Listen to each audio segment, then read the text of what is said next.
Hello guys, कैसे हो आप लोग। बहुत दिनों के बाद मैं एक न्यू वीडियो लेके आया हूँ कि आप एज अ फ्रीलांस कैसे काम कर सकते हो या करियर कैसे स्टार्ट कर सकते हो। क्योंकि मुझे बहुत सारे लोगों का डीएम आया था कि भैया एक वीडियो बना दो कि मैं एज अ करियर कैसे फ्रीलांस स्टार्ट करूँ। तो आज हम इस 7 स्टेप में समझेंगे कि आप कैसे करियर स्टार्ट कर सकते हो। तो एक बार ये 7 स्टेप आप देख लीजिए। चलिए हम वीडियो शुरू करते हैं।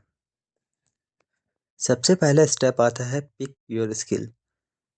आपको एक स्किल कम से कम आनी चाहिए फ्रीलांस में काम करने के लिए। क्योंकि आपको अगर कुछ काम ही नहीं आएगा तो आप क्या सेल करोगे।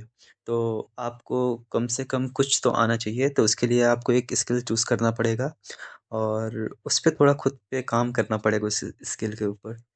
और सेकंड स्टेप में हम जाते हैं कि आपको बिल्ड अ पोर्टफोलियो। तो आपको कम से कम 2 से 4 या उससे भी ज़्यादा अगर आपका मन हो तो एक सैंपल प्रोजेक्ट बनाइए, ताकि जो क्लाइंट हो वो आपके प्रोजेक्ट को देख के समझ सके कि हाँ, ये जो बंदा है उसको ये आता है। और अगर वो जो प्रोजेक्ट बनाओगे वो एकदम ऐसा बनाना है कि वो लोग देखते ही थोड़ा पसंद करें। और स्टेप 3 की ओर चलते हैं। स्टेप 3 में है हमारा सेटअप योर प्रेजेंस। आपको ऐसा नहीं कि जिस पे आप बना रहे हो वेबसाइट में, अगर कोई भी अकाउंट क्रिएट कर रहे हो जहाँ पे आप फ्रीलांस में काम करना चाहते हो, तो ज़रूरी नहीं बस उस पे ही आप अपना प्रोजेक्ट शोकेस करो।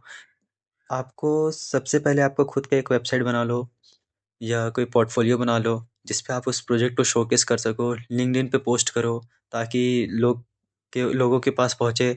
उससे ये भी हेल्प होता है कि बहुत सारे लोग वहाँ से भी आपको एज अ प्रोजेक्ट फ्रीलांस पे भी दे सकते हैं। अब हम चलते हैं नेक्स्ट स्टेप की ओर। नेक्स्ट स्टेप है प्राइस योर सर्विसेज। आपको स्टार्टिंग में कोई भी प्रोजेक्ट में हाई प्राइस आपको नहीं डालना है। सबसे पहले मार्केट वैल्यू में देख लो आप जाके कि वहाँ पे जो पहले से जो एज अ फ्रीलांस काम कर रहे हैं वो क्या प्राइस उस पे रखे हैं। अब अगर कोई किसी ने $10 रखा है तो आप एक एवरेज या उससे कम से कम $8 $9, क्योंकि आप स्टार्टिंग है। आप स्टार्टिंग में अगर ज़्यादा हाई वैल्यू आप एक्सपेक्ट करोगे तो वो थोड़ा प्रॉब्लम हो सकता है, क्योंकि आपके पास वैसे पहले से कोई क्लाइंट था नहीं। इसलिए आप स्टार्टिंग में थोड़ा कम प्राइस से ही स्टार्ट करो। अब चलते हैं नेक्स्ट स्टेप पे। Step 5, find your first client. तो आपको फर्स्ट क्लाइंट पाने के लिए कम से कम जितने भी फ्रीलांस वेबसाइट है उस पे कम से कम आप अकाउंट बना लो, प्रपोजल भेजो। और स्टार्टिंग में 1-2 दिन में नहीं भी मिलेगा तो कोई प्रॉब्लम नहीं है, आप ट्राई करते रहो, आपको मिल ही जाएगा। और नहीं मिल रहा है तो आप खुद से भी रीच कर सकते हो, ईमेल के थ्रू या किसी किसी रेफरल के थ्रू आप डीएम कर सकते हो, उससे भी आपको हेल्प मिलेगा। अब चलते हैं हम नेक्स्ट स्टेप की ओर। Step 6, deliver and get feedback. ये आपको बहुत ज़्यादा ज़रूरी है। अगर आप किसी भी प्रोजेक्ट पे अगर काम कर रहे हो और जैसे आप वो प्रोजेक्ट ख़त्म करने के बाद आप डिलीवर कर रहे हो, तो ज़रूरी है कि जो क्लाइंट है उसे आप रिव्यू लो। इससे आपको पॉजिटिव रिव्यू की रेटिंग वगैरह मिलेगी, जिससे आपको हाई चांसेस है कि नेक्स्ट प्रोजेक्ट जल्दी मिले। अब हम चलते हैं स्टेप 7 पे, हैंडल बिजनेस बेसिक। इसमें आपको क्या है कि आपको एक सिंपल कॉन्ट्रैक्ट बॉन्ड एक बनाना पड़ेगा, जिसमें आप यूज़र जो आपका क्लाइंट रहेगा उसके और आपके बीच कि ये प्रोजेक्ट है, मैं इसका इतना पैसा लूँगा।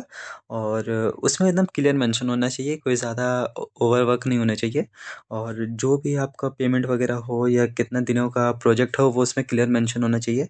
इससे आपको और जो क्लाइंट है उसको भी थोड़ा रिलीफ होगा कि हाँ, ये इतने दिनों में काम करके देगा, तो उनको उससे भी ज़्यादा टेंशन नहीं होगा। ये रहा 7 स्टेप जिसको आप समझ के आप एज अ करियर फ्रीलांस में आप काम कर सकते हो। अगर आपको वीडियो अच्छा लगे तो लाइक एंड सब्सक्राइब ज़रूर करें इस चैनल को। और अगर कोई भी प्रॉब्लम हो तो कमेंट सेक्शन में या मुझे इंस्टाग्राम में आप डीएम कर सकते हो, मैं आपको रिप्लाई कर दूंगा। और मुझे ऐसे ही सपोर्ट करते रहना। Thank you.